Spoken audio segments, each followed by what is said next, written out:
Anda kembali menyaksikan webinar CNBC Indonesia dengan tema vokasi dan kekuatan ekonomi daerah.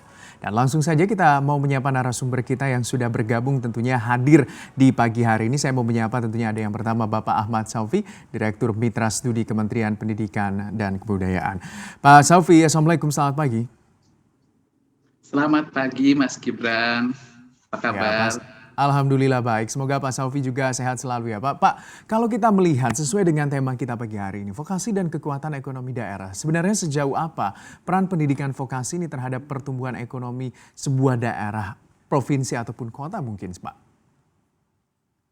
Ya, eh, selamat pagi Mas Gibran dan sahabat vokasi seluruh Indonesia yang menyaksikan acara CNBC pada pagi hari yang berbahagia ini. Ya, apabila kita berbicara pendidikan vokasi dan pembangunan daerah tentunya ya bisa saja kita sebutkan bahwa pendidikan vokasi itu terdiri dari 17.000 lembaga kursus dan pelatihan. Ada 14.000 lebih SMK dan 2.200 lebih politeknik dan sekolah-sekolah tinggi vokasi. Nah, secara langsung misalnya kalau ada pendirian suatu universitas atau perguruan tinggi di suatu daerah, itu kita bisa lihat saja di daerah Jatinangor tadinya.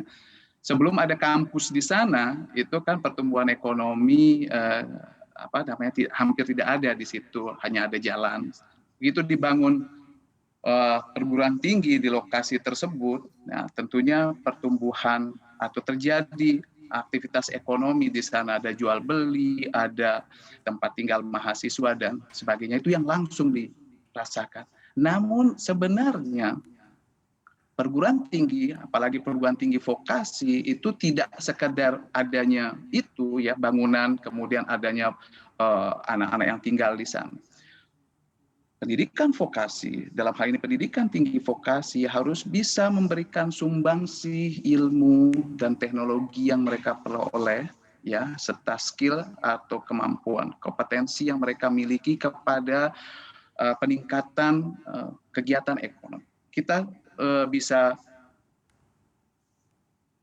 pahami bahwa di Indonesia itu selain tadi Satuan Penyelenggara Pendidikan Vokasi, ada 5.500 lebih perusahaan-perusahaan besar, 60.000 lebih perusahaan menengah, dan apabila kita berbicara perusahaan mikro itu ada 63 juta unit di Indonesia. Nah, keberadaan pendidikan tinggi vokasi atau satuan penyelenggara pendidikan vokasi di tempat itu hendaknya memberikan nilai tambah kepada pengusaha yang ada. Katakan kalau itu perusahaan plastik ya, yang tadinya perusahaan PVC ya, jenis plastiknya, dia bisa memberikan kontribusi bagaimana plastik atau pipa tersebut menjadi polietilen atau polipropilen ya. Mengapa harus seperti itu? Kemudian yang tadinya perusahaan yang di tempat itu memberikan katakan untuk industri makanan, bagaimana cara mengemas makanan yang baik, yang higienis, kemudian lifetime dari bahan makanan tersebut menjadi lebih lama. Kemudian bagaimana delivery sistemnya dari titik satu ke titik yang lain. Kemudian bagaimana marketingnya menggunakan kelebihan era digital sekarang ini, e-commerce dan lain sebagainya. Nah, jadi itu hakikat adanya pendidikan vokasi di tempat itu untuk menjawab tantangan yang ada pada dunia usaha, dunia industri, dan dunia kerja.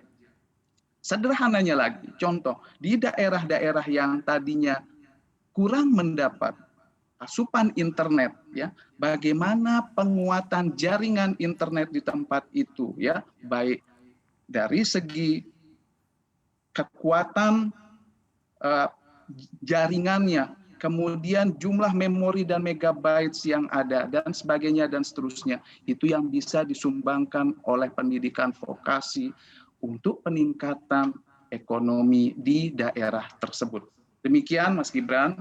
Ya, seperti itu ya. Kita lihat bahwa bagaimana pendidikan vokasi ini bisa menjadi kunci utama begitu ya untuk pembangunan sebuah daerah. Pak Sofi, kita tahan sebentar dulu dialog kita di pagi hari ini. Selanjutnya saya mau ke Wakil Gubernur DKI Jakarta Pak Ahmad Riza Patria yang sebenarnya sebelumnya terkonfirmasi menghadiri webinar vokasi dan kekuatan ekonomi daerah. Namun karena masih dalam kondisi pemulihan setelah terdampak COVID-19. Dan berikut kami tampilkan pemaparan dari Wakil Gubernur DKI Jakarta terkait dengan vokasi dan bagaimana kekuatan ekonomi daerah di ibu kota Jakarta yang telah kami rekam sebelumnya. Assalamualaikum warahmatullahi wabarakatuh.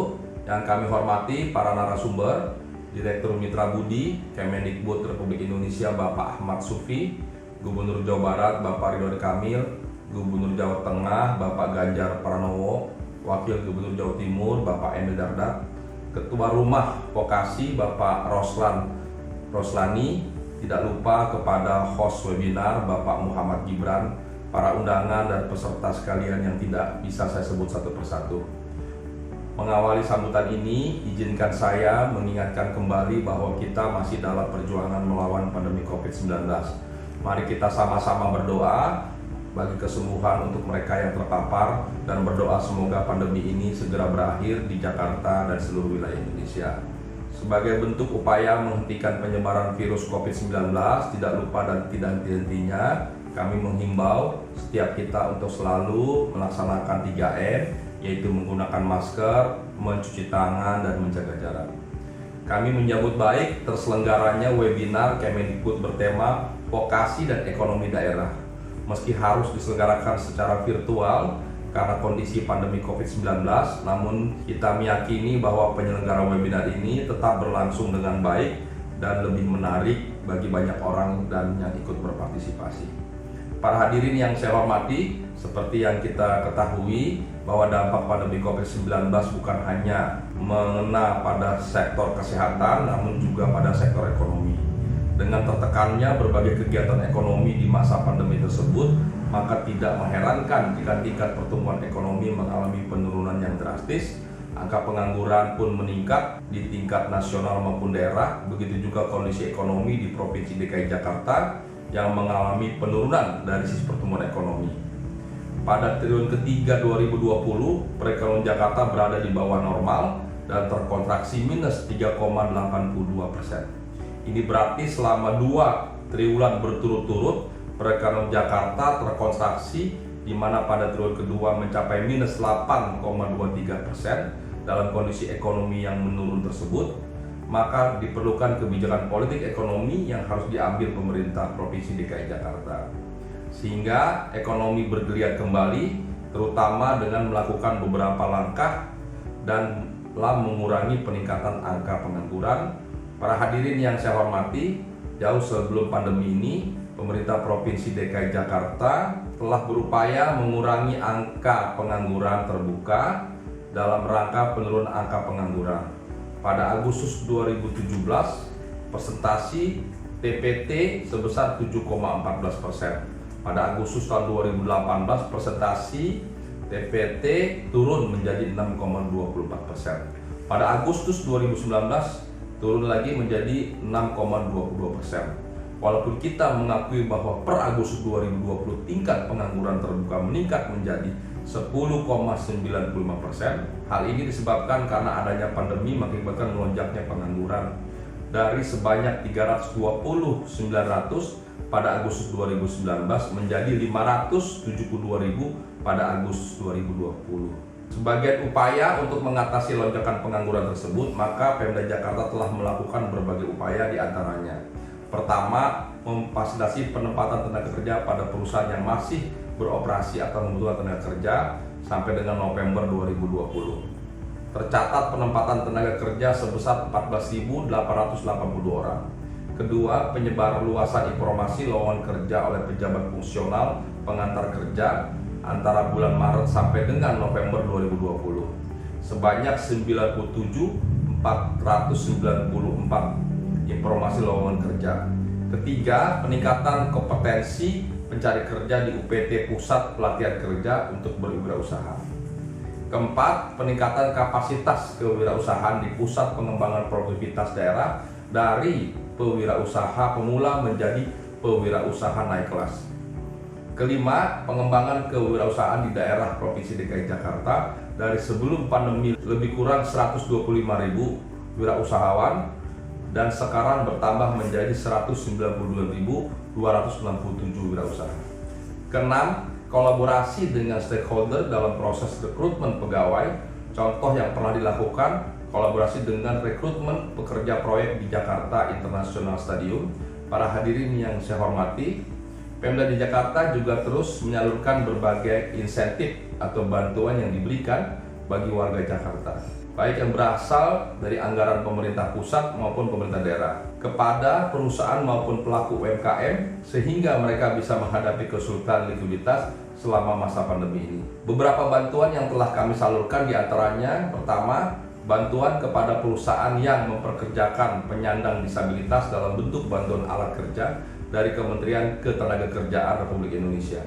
Kedua, bantuan modal UMKM dari Kementerian Koperasi dan Usaha Kecil dan Menengah Republik Indonesia sebesar 2,4 juta kepada 400.000 wirausaha yang diajukan dan sudah cair 140.000 wirausaha.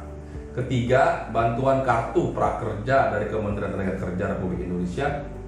Keempat, bantuan diskon bahan dasar atau bahan baku untuk peserta Jackpreneur melalui aplikasi Jackgrosir yang didukung oleh PD Pasar Jaya. Kelima, bantuan permodalan melalui KSSBB UMKM. Keenam, bantuan bahan baku terhadap peserta pelatihan kolaborasi kewirausahaan Dinas Tenaga Kerja dan Transmigrasi Energi Pemerintah Provinsi DKI Jakarta. Kelima, bantuan permodalan alat untuk peserta pelatihan kejuruan di UPT Pelatihan Kerja. Kami pun menyadari bahwa perubahan tatanan dunia kerja ke depan tidak dapat dilepaskan dari substansi revolusi industri 4.0, di mana teknologi telah menciptakan skill baru dan mengembangkan pola pikir baru. Kondisi new normal merupakan satu tatanan kehidupan sosial ekonomi, psikologi dan lain-lain yang berbeda dari sebelumnya. Para hadirin yang saya hormati, dalam dunia kerja kita akan semakin mengenal istilah flexible working space and time, flexible working hours, and work-life balance, serta peningkatan dan penggunaan teknologi.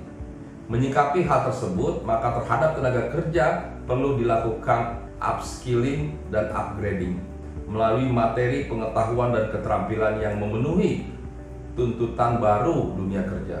Penguasaan vokasi kami pandang sangat penting bagi dunia kerja. Terkait hal ini, pemerintah sudah mulai menyesuaikan pendidikan kejuruan atau vokasi dengan kebutuhan di dunia industri, khususnya yang relevan dengan perkembangan dunia informasi dan teknologi. Adapun bentuk konkret hal tersebut adalah SMK dan pusat pelatihan kerja daerah jika membuka kejuruan harus menyelaraskan dengan perkembangan teknologi industri. Pemerintah Provinsi DKI Jakarta sejauh ini telah mengantisipasi perkembangan ke depan melalui keberadaan. Saat ini jumlah sekolah SMK di Jakarta sebanyak 589, terdiri dari 74 negeri dan 515 swasta. Adapun sekolah tersebut menghasilkan lulusan rata-rata sebanyak 71.361 orang per tahun. Untuk mengantisipasi jumlah pencari kerja yang tidak ditempatkan pada tahun mendatang, dilakukan melalui peningkatan peran bursa kerja khusus yang merupakan lembaga yang dibentuk dalam Satuan Pendidikan Menengah atau SMK sebagai unit pelaksana yang memberikan layanan dan informasi lowongan kerja, pemasaran, penyaluran, dan penempatan tenaga kerja dalam rangka link and match secara digital. Sebagai contoh, ke depan akan dilaksanakan job fair dan penginformasi lowongan kerja di bursa kerja khusus secara online. Selain itu, ke depannya dunia usaha diharapkan dapat memberikan informasi tentang perkembangan kebutuhan dunia kerja, baik dari sisi kualitas dan kompetensi maupun dari jumlah, sehingga dunia pendidikan dapat merencanakan kejuruan yang dibutuhkan dunia kerja dan dunia industri. Langkah-langkah kebijakan yang dapat ditempuh antara lain: pertama, melibatkan dunia usaha dalam menyusun kurikulum. Kedua, perlu peningkatan akreditasi dan sertifikasi terhadap SMK swasta. Ketiga, membangun lab dan kebutuhan alat praktek yang memadai dan sesuai dengan kebutuhan industri di DKI Jakarta. Keempat, menambah kualitas dan kuantitas guru atau instruktur pendidikan kejuruan. Kelima, membuat kampanye atau kurikulum entrepreneur untuk pemuda dan pencari kerja yang secara umum.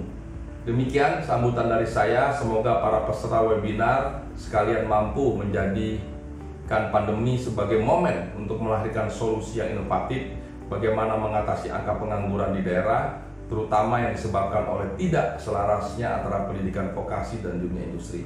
Terima kasih atas waktu yang diberikan kepada saya. Mohon maaf atas segala kekurangan. Wassalamualaikum warahmatullahi wabarakatuh.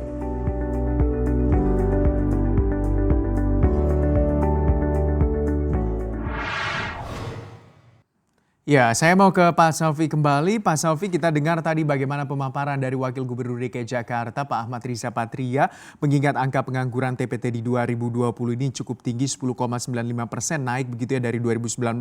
Upaya yang dilakukan oleh Pemprov DKI Jakarta, salah satunya SMK dan juga tentunya Pusat Pelatihan Kerja kalau mau membuka jurusan baru, harus ada penyelarasan begitu ya untuk kebutuhan industri. Anda melihat untuk upaya yang dilakukan oleh Pemprov DKI Jakarta, seperti apa tanggapannya, Pak?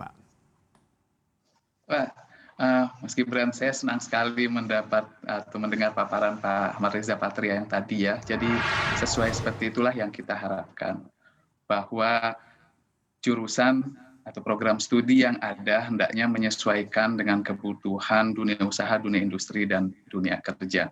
Jadi kemudian jurusan-jurusan lama yang sudah ada yang tentunya belum atau tidak sesuai atau kurang match dengan tuntutan dunia industri, dunia usaha, dan dunia kerja, semestinya harus bisa diselaraskan atau disesuaikan dengan kondisi kekinian kita, ya, sesuai dengan tuntutan dunia usaha, dunia industri, dan dunia kerja. Saya menyambut baik apa yang diberikan oleh Bapak Wakil Gubernur DKI Jakarta tersebut, Mas Gibran.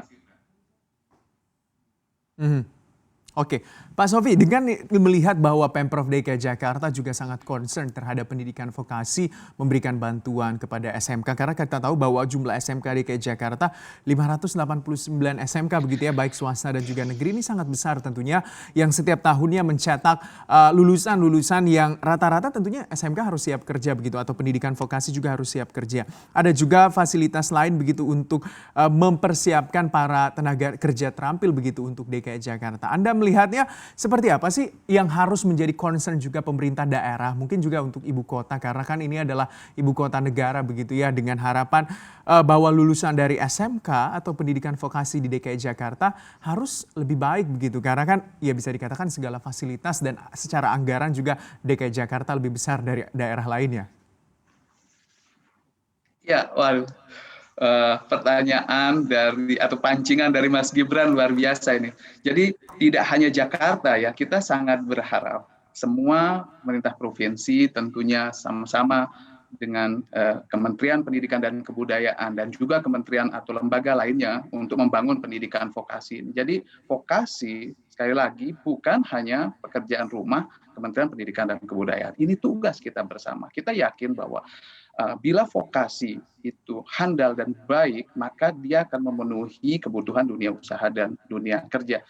Kita sudah sama-sama mengetahui dan sudah menjadi fakta bahwa antara jumlah lulusan dengan ketersediaan lapangan kerja itu tidak balance ya. Nah, justru karena ketidakbalance atau tidak seimbangan tadi, SMK pun juga kita dorong sekarang untuk ada namanya SMK pencetak wirausaha gitu. Jadi kalau kita berbicara pendidikan vokasi tadi tidak hanya SMK ya, ada SMK, ada kursus dan pelatihan, dan ada politeknik ya.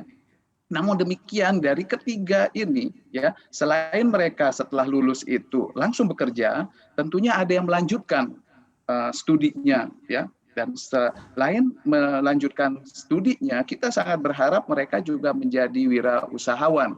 Nah, mencetak seorang wirausahawan tidak sama dengan mencetak bagaimana seorang pekerja langsung. Kalau pekerja begitu diasah hard skill dan soft skill-nya ya, dan cocok dengan kebutuhan dunia usaha dan dunia industri, mereka bisa langsung diserap ya. Cocok oleh dunia industri yang menseleksi mereka, mereka langsung diserap. Sedangkan wirausaha itu adalah ada DNA-nya dan itu perlu dipacu, dididik. Itu kemampuan berwirausaha itu tidak serta-merta seperti teori langsung diajarkan kemudian mereka bisa, karena wirausaha itu ada pasang surut, ada naik turun, untung rugi dan sebagainya. Namun ya meskipun diperlukan DNA di sini, di SMK juga tetap diajarkan bagaimana cara berwirausaha. Kemudian di Politeknik juga diajarkan bagaimana cara berwirausaha. Jadi di samping diberikan caranya di saat mereka pendidikan vokasi, kita juga memberikan insentif melalui Direktorat Jenderal Pendidikan Vokasi. Saat ini ada program di Direktorat Kursus dan Pelatihan namanya PKK dan PKW. PKK adalah program kecakapan kerja dan PKW adalah program kecakapan kewirausahaan. Dari dana yang tidak besar tersebut, kita berharap teman-teman yang kebetulan belum mendapat pekerjaan bisa mengapply atau mendaftar untuk program tersebut dan bisa mendapat insentif dari Direktorat Jenderal Pendidikan Vokasi. Mudah-mudahan itu adalah jalan keluar ya, salah satu solusi jalan keluar untuk mereka mendapatkan kesempatan berwirausaha. Nah, kembali tadi kondisi kita, kalau Pak Reza mengatakan kita sedang pandemi, itu tidak hanya di Jakarta, di semua wilayah kita sedang menghadapi pandemi. Untuk itu, pada saat pandemi ini dan orang-orang sedang ada di dalam rumahnya masing-masing, tidak terlalu banyak bepergian, saatnya pendidikan vokasi ya menjalin kemitraan atau mengenalkan diri dengan dunia usaha, dunia industri dan dunia kerja. Kita berharap dengan adanya pendekatan yang baik dari kedua belah pihak ya. Muara dari pembicaraan kita pada pagi hari ini yaitu kekuatan ekonomi daerah ya, dan adanya katalisis dari pemerintah provinsi untuk mendekatkan satuan penyelenggara pendidikan ini dengan dunia usaha, dunia industri di wilayah tersebut. Mudah-mudahan akan terjadi kecocokan sehingga ada penerimaan yang baik dari dunia usaha, dunia industri terhadap lulusan-lulusan yang dihasilkan oleh satuan penyelenggara pendidikan vokasi baik SMK maupun Politeknik. Demikian, Mas Gibran. Ya, berarti bisa dikatakan Pemprov Pemprov begitu ya, khususnya baik pemerintah provinsi manapun menjadi jembatan bridge begitu bagi dunia pendidikan, vokasi dan juga dunia kerja. Baik, nampaknya ini diskusi kita semakin menarik, tapi kita masih akan melanjutkannya. Kita akan jeda sejenak dulu. Anda juga tetaplah bersama kami tentunya karena webinar vokasi dan kekuatan ekonomi daerah masih akan kembali. Tetaplah bersama kami.